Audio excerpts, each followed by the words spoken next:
Hai teman-teman, aku Reisha, biasa dipanggil Re. Di sini aku mau cerita tentang pengalaman random yang pernah aku alamin. Aku bukan tipikal orang yang kalian sebut indigo, enggak, sama sekali bukan. Cuma kadang-kadang aku bisa ngerasain kalau misalnya ada yang hadir di sekitar aku. Dan kadang-kadang aku juga lihat rupa mereka. Kejadian ini berawal pas aku kelas 3 SD. Waktu itu aku habis pulang ngaji sekitar jam 7:30, habis isya intinya. Nah, jarak dari pengajian sampai rumah itu lumayan jauh dan harus ngelewatin pohon-pohon bambu, pohon gede, pokoknya serem lah. Dulu aku penakut banget asli, tapi entah kenapa mataku tuh jelalatan, gak bisa diem, tengok sana, tengok sini. Nah, pas aku nengok ke belakang, itu aku ngeliat bayangan hitam tinggi, gede di tengah jalan. Ya udah, aku langsung ngibrit, langsung lari.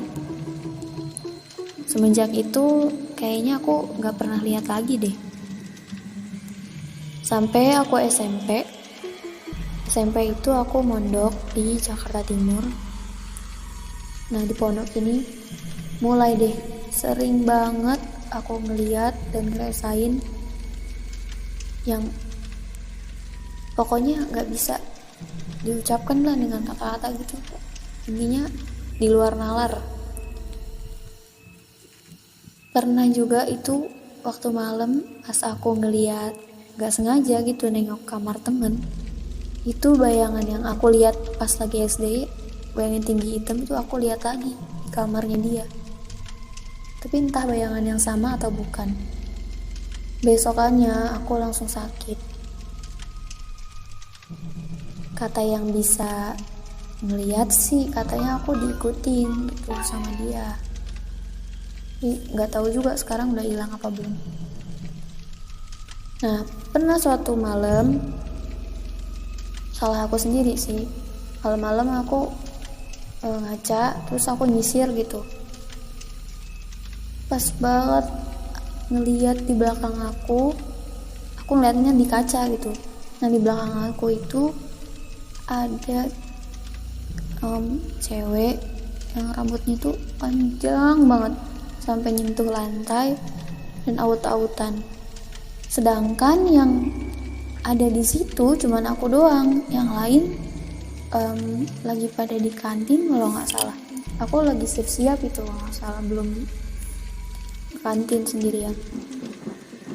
Kaget dong aku di situ, nggak bisa gerak, nggak bisa teriak juga. Yaudah aku jalan tuh melipir, habis itu langsung ke kamar.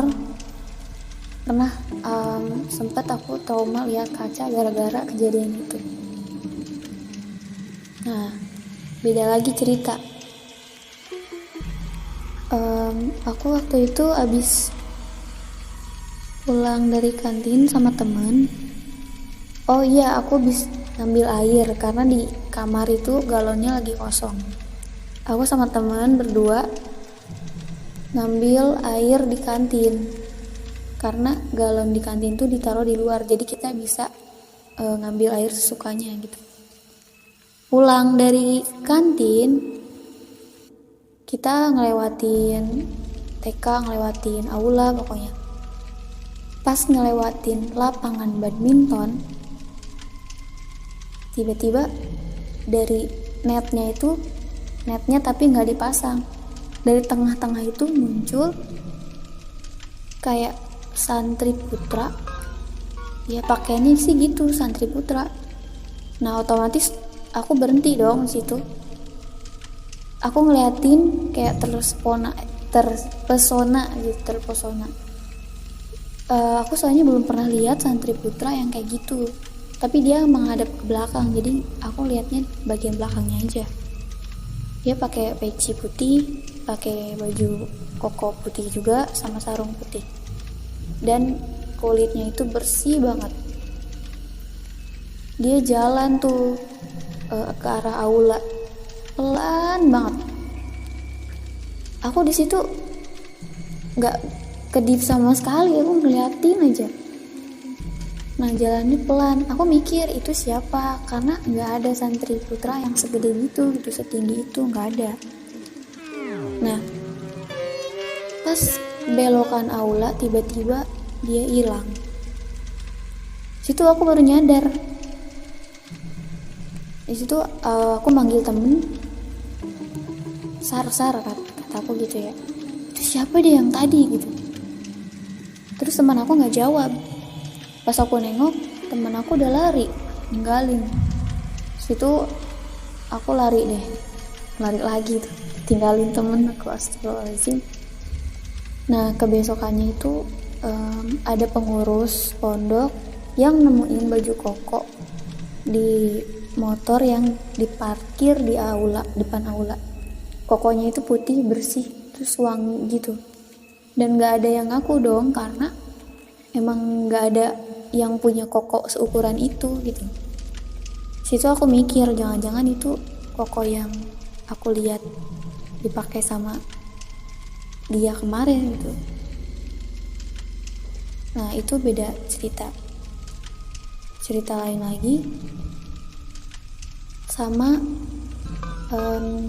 aku juga itu habis pulang dari kantin juga, tapi udah beda hari, beda malam gitu, dan beda temen juga. Aku habis ngambil air juga sama. Nah, aku jalan sama teman. Kita habis cerita apa, entah aku juga nggak tahu, lupa. Cuman sepanjang jalan tuh ketawa-tawa gitu, tapi nggak kenceng banget. Nah, ketika kita ngelewatin gedung baru yang baru dibangun, tiba-tiba badan aku jadi bungkuk gitu, berat banget, gak bisa digerakin. Udah deh kayak patung itu, bungkuknya kayak seukuran ruku gitu. Nah, tangan aku kan gandengan sama tangan teman aku tuh teriak-teriak, lepasin kata dia gitu. Aku nggak bisa lepasin dong, karena aku kaku gitu megang tangan dia. Dalam hati aku bilang, ya jangan tinggalin aku dong gitu kan, aku juga takut di sini sendirian berdua maksud sama dia. Berhasil tuh dia lepasin. Dia lari ninggalin aku sendirian tengah jalan tuh. Padahal sih sebenarnya jarak sama kamar itu udah deket, cuman karena aku nggak bisa gerak dan aku juga nggak bisa bilang baca segala macam, juga nggak bisa. Itu susah banget jalan, dan situ udah aku ketakutan banget. Tapi aku paksain, aku seret-seret kaki aku, dan akhirnya aku nyampe kamar setelah setengah jam. Padahal jarak dari sampai kamar itu cuma 5 meter apa nggak salah. Besokannya aku cerita dulu sama Ustadz. Ustadznya malah ketawa-tawa, malah ngeledek, katanya ya gara-gara kalian sih, maksudnya emang gara-gara kita juga gitu, kita ketawa-tawa malam-malam gitu. Kata Ustadz, ada yang naik di punggung aku, dan itu aku nggak berani nyebutinnya, tapi pasti kalian ngeh lah. Yang naikin punggung aku itu Mbak Kun. Sampai sekarang aku merinding banget kalau ingat kejadian itu. Nah, mungkin segitu dulu yang bisa aku ceritain. Maaf kalau misalnya membosankan, karena aku juga nggak pandai bercerita. Semoga kalian terhibur. Dan sampai jumpa di cerita aku selanjutnya.